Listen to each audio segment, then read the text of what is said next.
Video शुरू होने से पहले मैं बोलना चाहता हूँ भाई, लाइक कर दो, जो कि मेरे चैनल की ग्रोथ के लिए एक सप्लीमेंट है। और हाँ, पिछले वाला जो मानवा था वो मैंने क्विट तो नहीं किया, बट वो ऑलरेडी एक्सप्लेन है। अगर कोई चाहता है तो मैं वो एक्सप्लेन कर सकता हूँ। पर अब जो मानवा मैं एक्सप्लेन करने जा रहा हूँ उसमें हमारा मेन कैरेक्टर पास्ट में बहुत ही ज्यादा पावरफुल एक मार्शल वॉरियर था। इसके साथ एक 9 टायर्ड का रिफाइनर भी था जिसे पूरा दुनिया जानता हो। तो फिर बिना और किसी बकबक के चलो स्टार्ट करते हैं।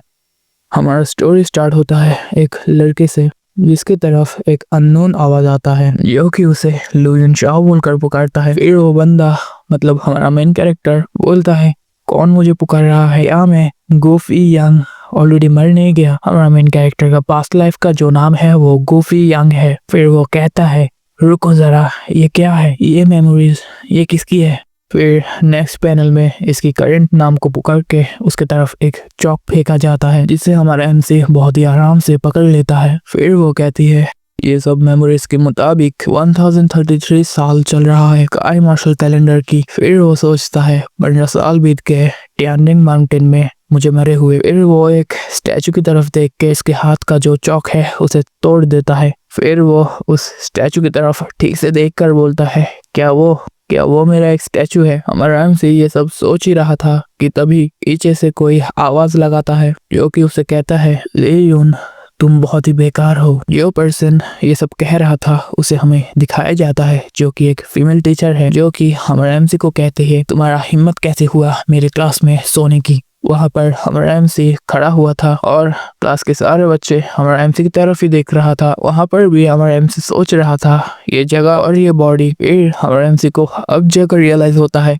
कि वो रिबॉर्न हो चुका है। फिर वो जो टीचर है ना हमारा एमसी को बोलता है, मेरी सवाल का जवाब दो। वो टीचर हमारा एमसी से पूछता है, एक ऑर्डिनरी शू एंड वेपन को रिफाइन करने के लिए कितने टाइप्स ऑफ मटेरियल की जरूरत है? यहाँ पर हमें बताया जाता है ये जो एकेडमी है जिसमें हमारा एमसी है इसका नाम लो ज्यूएल एकेडमी है और जो टीचर है उसका नाम लो युन चैंग है। फिर हमारा एमसी इधर टीचर की बातों में ध्यान ना देते हुए कुछ बड़ा बड़ा देखता है और वो मन में ही सोचता है, ये लड़की की बॉडी बहुत ही अच्छी है, सुंदरता के साथ लंबी बाल। अगर वो एक आर्मर का सेट पहनती है तो वो बिल्कुल एक लोटस एम्प्रेस की तरह लगेगा। फिर हमारा एमसी बोलता है कि ये बहुत ही अफसोस की बात है कि वो सिर्फ 4th मार्शल राउंड में है। फिर एमसी टीचर की तरफ घूर के सोचता है अभी भी उसे बहुत ज्यादा प्रोग्रेस करना है। इधर हमारा जो टीचर है एमसी के घूरने से ही शॉक हो जाता है और सोचता है कि मैं एक एक्सपर्ट जो कि 4th मार्शल राउंड में है एक बच्चे की घूरने से ही डिस्ट्रैक्ट हो चुका हूँ। हमारा टीचर लोग खुद को संभालते हुए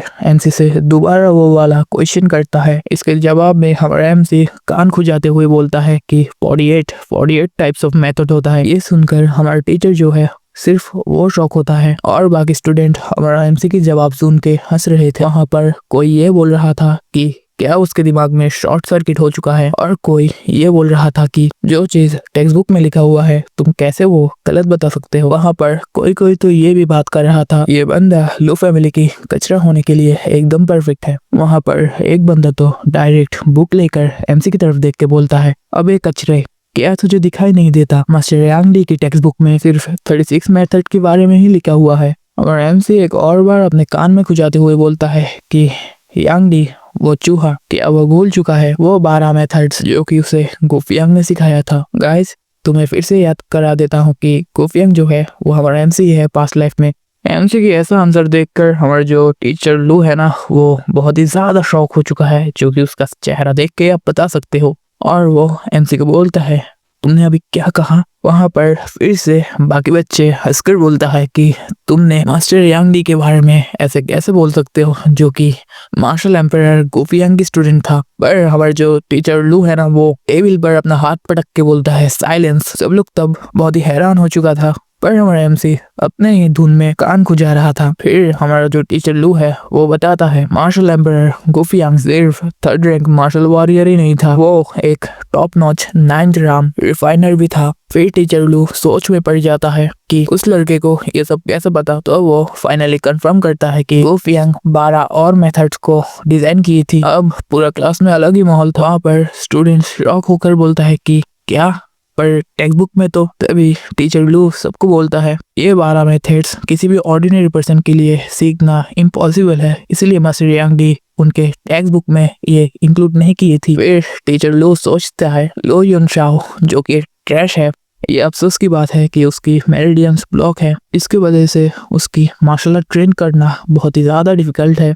फिर वो हमारे एमसी की तरफ देखकर सोचता है अगर इस लड़के को रिफाइनिंग के लिए ट्रेन किया जाता है तो उसका इज्जत एक मार्शल वॉरियर से भी ज़्यादा होगा। फिर वो हमारे एमसी की तरफ उंगली करके बोलता है खुद पर ज्यादा घमंड मत करो, तुमने सिर्फ कुछ एक्स्ट्रा पढ़ाई की है। फिर वो एक दूसरा सवाल करता है, वो बोलता है मुझे बताओ स्काई क्रिस्टल सैंड रिफाइनिंग के लिए क्यों जरूरत है। फिर टीचर लू एक ऐसी चीज कहती है जिसे सुनकर बाकी स्टूडेंट पूरा ही हैरान हो चुका था।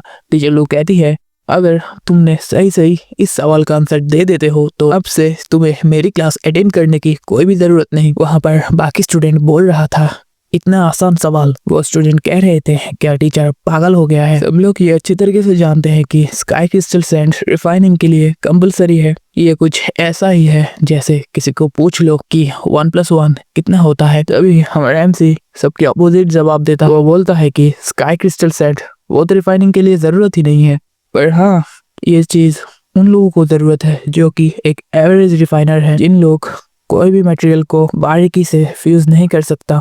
यह बात सुन के हमारा टीचर टेबल पे पैर रख के बोलता है हाँ तुम सही कहा। टीचर का ऐसे हरकत देख के वहाँ पर एक स्टूडेंट घबरा चुका था। तभी फिर से टीचर क्यूरियोसिटी लेके हमारा एमसी से पूछता है तो फिर ये बताओ कुछ रिफाइनिंग प्रोसेस क्यों फेल होता है जबकि वहाँ पर स्काई क्रिस्टल सैंड यूज किया जाता है। इसके बाद हमारा एमसी जवाब देता है स्काई क्रिस्टल सैंड जो कि एक वाटर एलिमेंट है, इससे तुम फायर एलिमेंट नहीं रिफाइन कर सकते। यहाँ पर हमारे टीचर का चेहरा देख के ही हमें पता चलता है कि ये सवाल टीचर ने अपने डाउट को दूर करने के लिए पूछा था। फिर टीचर बोलता है तभी तो बोलो। अभी टीचर हड़बड़ा के हमारे एमसी को बोलता है मुझे एक और सवाल पूछना है, जो सवाल मैं तुम्हें नहीं समझाऊंगा, बस ये जान लो। इसका जवाब भी एमसी ने ठीक ठाक दे दिया। अभी एमसी का जवाब सुन के अब टीचर तो पूरा का पूरा शॉक हो चुका था। टीचर तब बोलता है अभी मुझे समझ में आया क्यों मैं फेल कर रहा था अब तक। फिर टीचर हमारा एमसी के बारे में सोचकर बोलता है कि ऐसे एक सब्जेक्ट को इसने कितना सिंपली एक्सप्लेन कर दिया। फिर टीचर हमारा एमसी को बोलता है लेयुन तुम क्लास खत्म होने के बाद मुझसे आकर मिलना, अभी सब लोग खुद से पढ़ाई करो। यह बोलने के बाद टीचर दौड़ कर क्लास से कहीं तो जाता है। वहाँ पर एक बंदा बोलता है क्या टीचर अभी लियोन से एडवाइस ले रहा था। इसके बाद लियोन भी वहाँ से उठ के जाने लगता है। लियोन कहता है मुझे लगता है अब से मुझे उनका क्लास नहीं अटेंड करना पड़ेगा। ये बोलकर ही हमारा एमसी क्लास से बाहर चला जाता है। उसके बाद कुछ स्टूडेंट बात करता है। वहाँ पर एक बंदा कहते हैं आज अचानक ब्रदर यून के साथ क्या हुआ, अचानक ब्रदर यून इतना ज्ञानी कैसे हो गया।